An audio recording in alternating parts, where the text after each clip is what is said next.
SSC পাশের পরে 2.5 GPA নিয়ে তারা মেডিকেল সহকারী হওয়ার কথা, তারা তাদের নামের পাশে ডাক্তার লাগানোর যে অভিলাষ স্বপ্ন, এতে বিভোর।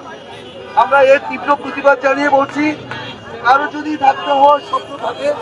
খ্যাস থাকে, ড্রিম থাকে, আপনারা আমাদের বাংলাদেশের প্রচলিত নিয়ম, বিএমটিসি যে নিয়ম রয়েছে, স্বাস্থ্য অধিদপ্তরের যে নিয়ম রয়েছে, সেটা মেনে আপনারা 4.5 জিপি পান, এইচএসসি পাস করেন, পরীক্ষা দেন, কোনো অসুবিধা নাই। কিন্তু মানুষ মারার জন্য, চিকিৎসা দেওয়ার জন্য শিক্ষার্থীরা রয়েছেন তারা কিন্তু তাদের দাবি দেওয়া জানাচ্ছেন এবং যদি তারা বলছেন যে কয়েক মাস কোর্স এই নামের সামনে যে ডাক্তার পদবি, সেটি আসলে কোনোভাবেই কাম্য নয়, কোনোভাবেই তারা এই ব্যাপারটা আসলে মেনে নিতে পারবেন না, এই বলে কিন্তু তারা জানাচ্ছেন। যেমনটি দেখছেন এখানে বিভিন্ন জায়গা থেকে কিন্তু মেডিকেলের শিক্ষার্থীরা এসেছেন এবং রাজু ভাস্কর্যের তাদের সেই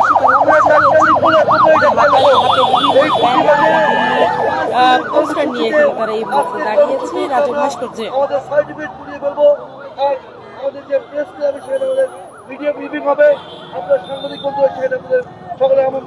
তারা যেমনটি বলছেন, তাদের এই দাবি দেওয়া নিয়ে কিন্তু তারা বেশ কয়েকদিন ধরে আমরা যেমনটি দেখেছি, তারা বিভিন্ন জায়গায় হাইকোর্ট থেকে শুরু করে শহীদ মিনার প্রাঙ্গণে তারা তাদের এই দাবি দেওয়া নিয়ে কিন্তু দাঁড়িয়েছে এবং আজকে এই মুহূর্তে তারা যেমনটি জানিয়েছেন, তারা কিন্তু তাদের সার্টিফিকেট নিয়ে এসেছেন। যেমনটি দেখছেন একজন কিন্তু তার সার্টিফিকেটগুলো কিন্তু তারা পুড়িয়ে ফেলছেন, এটি প্রতীকী হিসেবে তারা তাদের সার্টিফিকেট পুড়িয়ে ফেলছেন। যেমনটি দেখতে পাচ্ছেন, যারা ভুয়া ডাক্তার প্রতিবাদে যারা কিছু মাস কোর্স করার পর কিন্তু যারা নিজের নামের সামনে ডাক্তার পদবি আসলে লাগায়, সেই প্রতিবাদে কিন্তু তারা আজকে যারা মেডিকেলের শিক্ষার্থী এবং যারা শিক্ষক রয়েছেন, তারা কিন্তু এসে আজকে এই কর্মসূচিতে অংশগ্রহণ করেছে। যেমনটি দেখছেন, তারা কিন্তু এই মুহূর্তে প্রত্যেকেই তাদের সার্টিফিকেট কিন্তু পুড়িয়ে কিন্তু ফেলছেন, প্রতীকী হিসেবে কিন্তু তারা তাদের এই কর্মসূচিটি গ্রহণ করেছে। যেমনটি দেখছেন, প্রত্যেকের হাতেই কিন্তু তাদের যে সার্টিফিকেটটি রয়েছে এবং প্রত্যেকেই কিন্তু বেশ কিছুদিন ধরে কিন্তু তাদের এই দাবি দেওয়া নিয়ে হাইকোর্ট প্রাঙ্গণে, শহীদ মিনার প্রাঙ্গণে সহ আমরা দেখেছি বেশ কিছু জায়গায় তারা দাঁড়িয়ে তাদের এই প্রতিবাদ কিন্তু ব্যক্ত করেছে। কিন্তু সেখান থেকে আসলে কোনো ধরনের ফলাফল না পেয়ে তারা আজকে আবারও রাজু ভাস্কর্যের পাদদেশে উপস্থিত হয়েছে এবং তাদের যে দাবি দেওয়া, অর্থাৎ যারা কিছু মাস কোর্স করার পর আসলে তাদের নিজের নামের সামনে ডাক্তার পদবি লাগায়, তাদের এই কার্যকলাপ থেকে আসলে বাতিল করতে হবে, সেই প্রতিবাদে কিন্তু তারা এসেছে আজকে রাজু ভাস্কর্যের।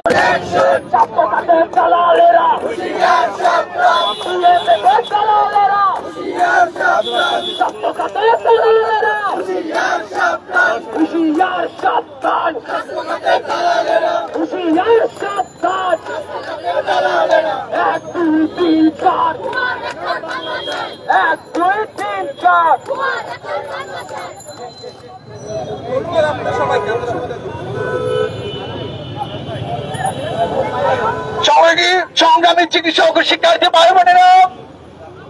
আজকের এই বিক্ষোভ কর্মসূচি ও সার্টিফিকেট পড়ানোর এই কর্মসূচি বাস্তবায়নে যে সকল ভাই বোনেরা এই দীর্ঘ সময় ধরে আমাদেরকে এই কর্মসূচি বাস্তবায়নে সহযোগিতা করেছেন, সবাইকে আমাদের সকলের পক্ষ থেকে, সকল সর্বস্তরের চিকিৎসক ও শিক্ষার্থীবৃন্দের পক্ষ থেকে আমাদের প্রধান দাবি হচ্ছে এমবিবিএস বিডিএস ছাড়া কেউ বাংলাদেশে ডাক্তার পদবি ব্যবহার করতে পারবে না। যেসব ম্যাথস ডিএমএফ ভুয়া ডাক্তার বাংলাদেশে যারা ডাক্তার পদবি ব্যবহার করতে চাইছে আদালতের জন্য, তারা এটার জন্য আবেদন করছে, সেটার বিরুদ্ধে আমরা দাঁড়িয়েছি। জনসাধারণের স্বাস্থ্য সেবা নিশ্চিত করা হবে, ভুয়া ডাক্তারদের যাতে তারা নির্যাতনের শিকার না হয়, এজন্য আমরা দাঁড়িয়েছি, এর বিরুদ্ধে দাঁড়িয়েছি। 12 তারিখ পর্যন্ত আপনাদের সময় দেওয়া হয়েছিল, এটা 13 বছর ধরে চলতেছে, এটা 13 বছর চলতেছে, এটা না এখনো দেওয়া হচ্ছে না, কেন দেওয়া হচ্ছে? আমরা যেমনটি দেখেছিলাম তাদেরকে আসলে 12 তারিখে কিন্তু বলেছিল যে যারা আন্দোলনরত শিক্ষার্থী রয়েছে তাদেরকে বলা হয়েছিল যে 12 তারিখ পর্যন্ত আসলে তাদের অপেক্ষা করার জন্য, কিন্তু শিক্ষার্থীরা যারা বলছেন 13 বছর ধরে কিন্তু তারা এই সময়ের জন্য অপেক্ষা করছেন, কিন্তু